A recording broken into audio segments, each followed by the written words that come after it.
Hello, in this video you will discover how to set a connection with Oracle system using Syniti Data Replication. I'd like to mention that Syniti Data Replication supports Oracle across all their platforms.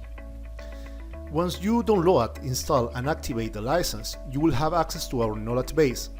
From this portal, you can download full documentation for each platform supported by Syniti Data Replication. In this case, you will download the setup notes for Oracle Transaction Replication file. This document identifies two requirements needed for SDR. An Oracle client with .NET driver installed on the same system where SDR is located, and one Oracle user with the right permissions.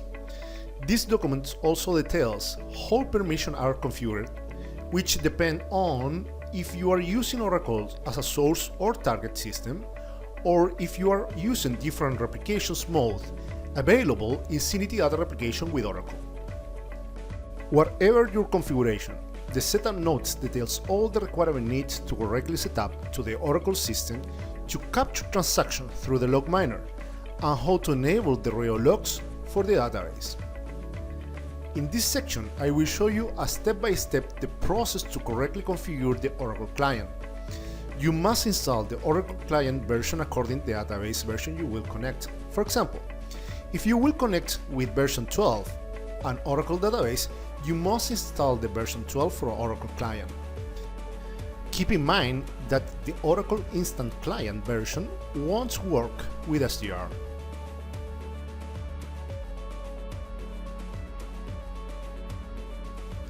Once the installation is complete, you will have access to the driver oracle.dataaccess.dll, which is necessary for our connection.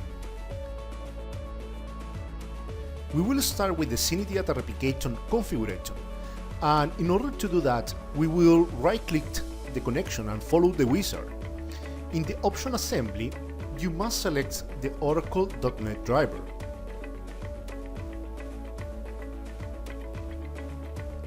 Here, we will add the server configuration information, IP address plus instance, the user and the password that we already created in Oracle, and then we will select the tables to replicate.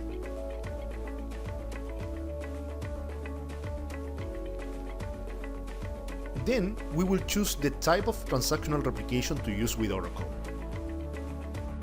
SDR provides three methods of transactional replications, two of them through reading Oracle logs and one using triggers.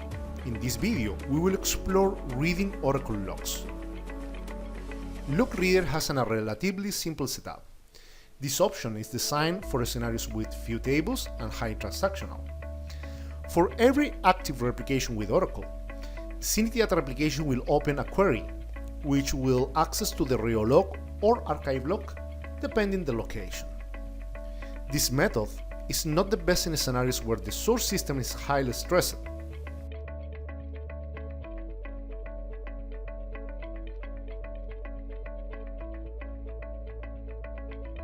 You also can check if the installation was completed successfully. The second transactional replication method is reading the log via the Syniti Log Server agent. This is an agent that will be installed in the same system where SDR is running and allow you to better manage your connection to Oracle, minimizing multiple connections to one unique query to the database. For example, if you set 2000 tables, just one query will ping the Oracle system. Be aware that in some scenarios, you must increase the system resource where SDR is running. You must create two folders in your Windows system. One contains the agent files, another the agent logs. Those folders cannot be removed or moved to another location in this system. Those logs have a default size that you can modify if it's needed. Remember that with the high volumes of tables and transactions, those files get scrabbled once the size limit is reached. Finally, you must assign a name for this service and complete the wizard. You can check if the service is running correctly, and you can check the Windows service and set the service to start in automatic mode in your server.